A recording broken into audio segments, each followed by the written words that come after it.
अस्सलाम वालेकुम। आज का हमारा टॉपिक है जावास्क्रिप्ट कमेंट्स एंड वेरिएबल्स। तो सबसे पहले देखते हैं कि जावास्क्रिप्ट कमेंट्स क्या होते हैं। जिस तरह डिफरेंट लैंग्वेजेस में हम कमेंट्स यूज़ करते हैं अपनी कोड की अंडरस्टैंडिंग और रीडेबिलिटी को इंक्रीज़ करने के लिए, सिमिलरली जावास्क्रिप्ट के अंदर भी हम कमेंट्स को यूज़ कर सकते हैं। दो तरह के कमेंट्स हैं इसमें हमारे पास, सिंगल लाइन कमेंट और मल्टी लाइन कमेंट्स। ठीक है, सो अगर आपने कहीं भी सिंगल लाइन कमेंट यूज़ करना है तो आप डबल स्लैशेस का इस्तेमाल करेंगे, और मल्टी लाइन कमेंट के लिए आप स्लैश डाल के स्टैरिक, फिर अपना पूरा कमेंट लिख के स्टैरिक एंड देन स्लैश इससे क्लोज करेंगे। ठीक है, दो तरह के कमेंट्स हैं हमारे पास, सिंगल लाइन कमेंट है और मल्टी लाइन कमेंट है। इसको एग्जांपल के थ्रू देखते हैं।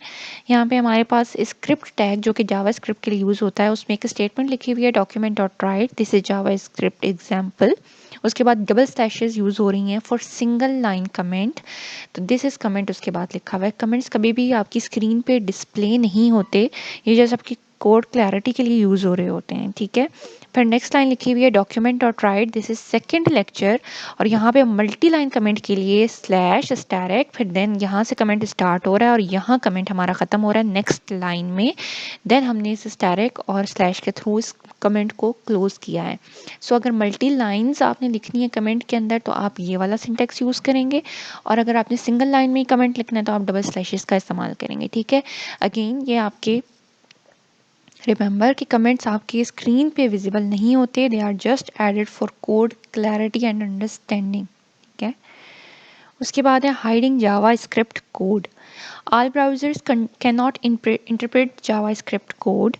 Old browsers will not recognize JavaScript code. Because of this risk, JavaScript code is embedded as an HTML comments. जो हमारे पास पुराने ब्राउज़र्स हैं लाइक इंटरनेट एक्सप्लोरर है, नेटस्केप है, उसके डिफरेंट वर्जन्स हैं, वो जावास्क्रिप्ट के कोड को रिकॉग्नाइज नहीं करते। ठीक है, तो उस केस में रिस्क से बचने के लिए कि आपका जो पेज है वो लोडिंग के वक्त एरर ना डिस्प्ले कर दे, जावास्क्रिप्ट के कोड को HTML कमेंट्स के दरमियान में लिखा जाता है।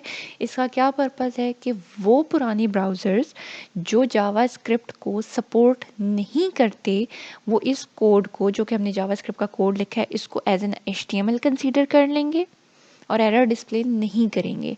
लेकिन वो ब्राउज़र्स जो कि जावास्क्रिप्ट को सपोर्ट करते हैं उनके लिए ये प्रॉपर कोड को रन करेंगे, वो इसको एज एन कमेंट नहीं लेंगे। ठीक है, अगेन हम क्यों हाइड कर रहे होते हैं जावास्क्रिप्ट कोड को कमेंट्स के दरमियान, कि ओल्ड ब्राउज़र्स जो कि जावास्क्रिप्ट को सपोर्ट नहीं करते वो इस कोड को एज एन कमेंट कंसीडर कर लेंगे और एरर डिस्प्ले नहीं करेंगे।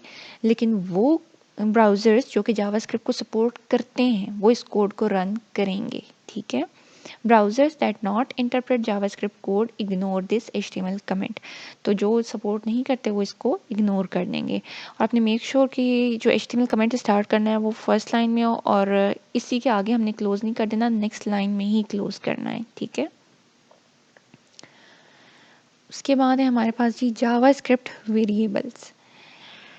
तीन तरह के वेरिएबल्स होते हैं हमारे पास जावास्क्रिप्ट में डिक्लेरेशन के लिए। मतलब वेरिएबल्स तीन टाइप के नहीं हैं, वेरिएबल्स तो आप कोई भी नेम दे सकते हैं, वही कंडीशंस हैं कि वेरिएबल का नेम जो है वो किसी डिजिट से स्टार्ट ना हो, आप बीच में वेरिएबल के नेम के दरमियान में गैप नहीं दे सकते, अंडरस्कोर का यूज़ कर लें या हाइफन यूज़ कर लें।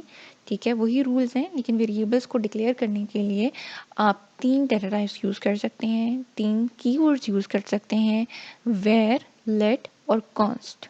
ठीक है, अब इनमें क्या क्या डिफरेंस है। अच्छा जी, सबसे पहले है वेयर। यहाँ मैंने लिखा var that is the data type name is equal to Lahore. Var मैंने आपको पहले भी बताया था, वेयर में आप मल्टीपल डिफरेंट डेटा टाइप्स का डाटा स्टोर कर सकते हैं। आप स्पेसिफाई नहीं कर रहे, जिस टाइम आप उसको वैल्यू असाइन करेंगे उस टाइप की वैल्यू वेयर अपने अंदर स्टोर कर लेता है। ठीक है, लाइक यहाँ हमने इंट स्ट्रिंग नेम नहीं लिखा, हमने स्पेसिफिक डेटा टाइप को डिक्लेयर नहीं किया। वेयर हमारे पास डेटा टाइप है, name is equal to Lahore लिखा, नेम वेरिएबल का नेम है और उसकी वैल्यू हमारे पास लाहौर है। ठीक है, अब मैं क्या करती हूँ, यहाँ पे मैंने एक और var name is equal to Karachi.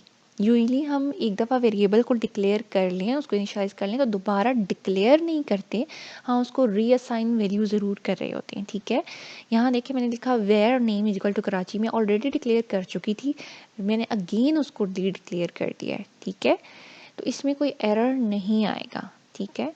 और अगेन मैं इसी वेरिएबल जो मैंने नेम डिक्लेयर किया, ठीक है, इसको मैंने अब एक और वैल्यू असाइन कर दी है मुल्तान, ठीक है। These are all correct. आप उसको रीडिक्लेयर भी कर सकते हैं और आप उसे दोबारा से कोई ओवरराइड करके वैल्यू भी असाइन कर सकते हैं, ठीक। अब लेट के केस में क्या है, लेट यहाँ पे कीवर्ड है, ये हमारे पास वेरिएबल का नेम है और उसकी वैल्यू हमारे पास लाहौर है, ठीक। Let name is equal to Karachi. अब मैं उसे क्या कर रही हूँ, रीडिक्लेयर कर रही हूँ।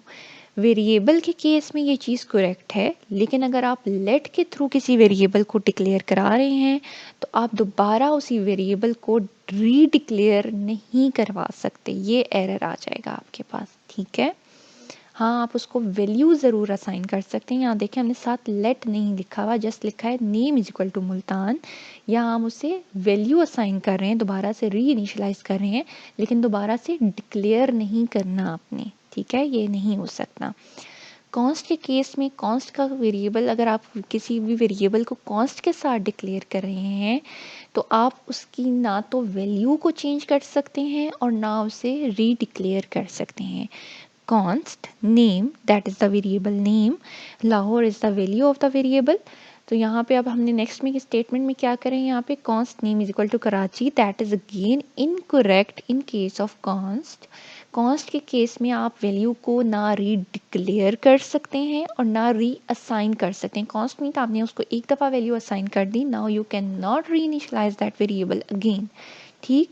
तो तीन बेसिक डिफरेंसेस हमारे पास क्या आ गए। वेरिएबल में अगर आप कोई भी वेरिएबल वेयर के थ्रू डिक्लेयर करा रहे हैं तो आप उसे री डिक्लेयर भी कर सकते हैं और उसे री इनिशियलाइज भी कर सकते हैं, ठीक है। लेट के केस में आपने एक वेरिएबल को डिक्लेयर किया, आप उसे दोबारा री डिक्लेयर नहीं कर सकते, हाँ उसे कोई दोबारा से वैल्यू असाइन कर सकते हैं। कॉन्स्ट के केस में आपने उसे डिक्लेयर किया, ना तो आप उसे रीडिक्लेयर कर सकते हैं और ना उस वैल्यू को दोबारा से कोई नई वैल्यू असाइन कर सकते हैं वेरिएबल को, ठीक है। So that is the difference between different variable that arrives. अब यहाँ पे मैं आपको एग्जांपल के थ्रू इनका डिफरेंस भी दिखा देती हूँ। यहाँ पे मेरे पास स्क्रिप्ट का टैग है, ठीक है।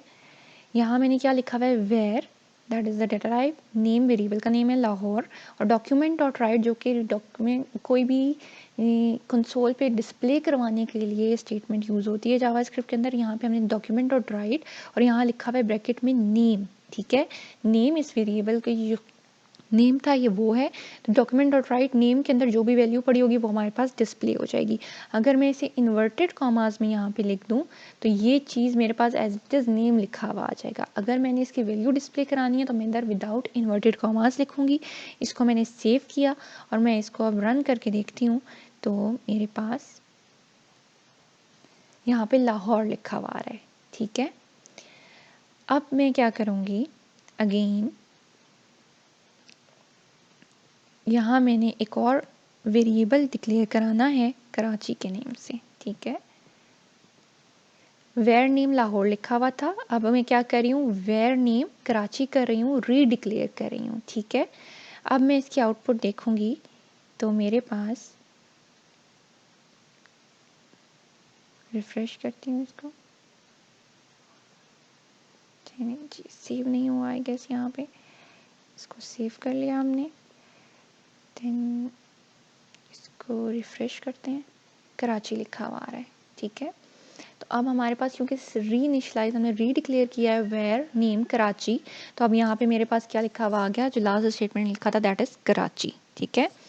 अब इसको हम कॉन्स्ट के थ्रू करके लेट के थ्रू करके देखते हैं कि यहाँ मैंने लिखा हुआ है let name is equal to Lahore, ठीक है। इस स्टेटमेंट को भी मैं फ़िलहाल हटा देती हूँ। Let name is equal to Lahore और यहाँ पे लिखा हुआ है कि नेम को डिस्प्ले करवाए। तो अब मेरे पास क्या होगा, जब मैं इसको रन करूँगी, मैं इसको रिफ़्रेश करती हूँ तो मेरे पास लाहौर लिखा हुआ आ रहा है, दैट इज़ फाइन, ठीक है।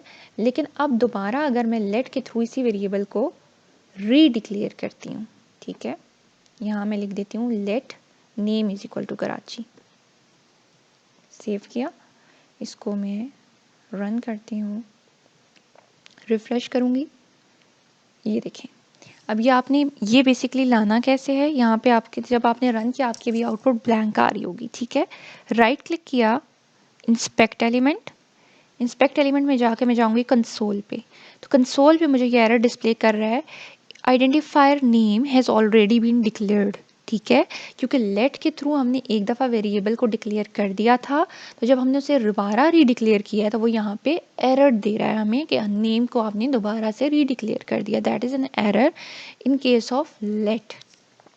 ठीक, उसके बाद लेट हो गया। और कॉन्स्ट में भी अगर आप करेंगे, यहाँ पे मैं लिख देती हूँ कॉन्स्ट।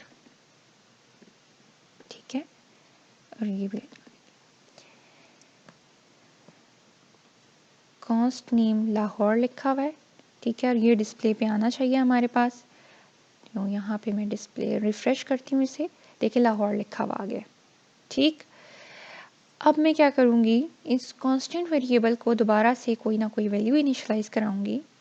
ठीक है, name is equal to ABCD कुछ कर देते हैं। ठीक, और मेक श्योर आपने कोई भी वेरिएबल जब डिक्लेयर कराना है उसको at the end semi colon ज़रूर डालना है।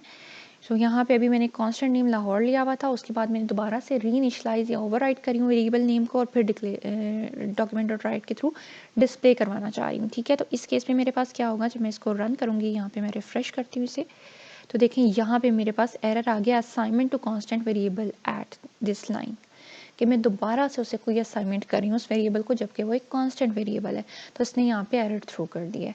ठीक, सो ये आज का हमारा लेक्चर था।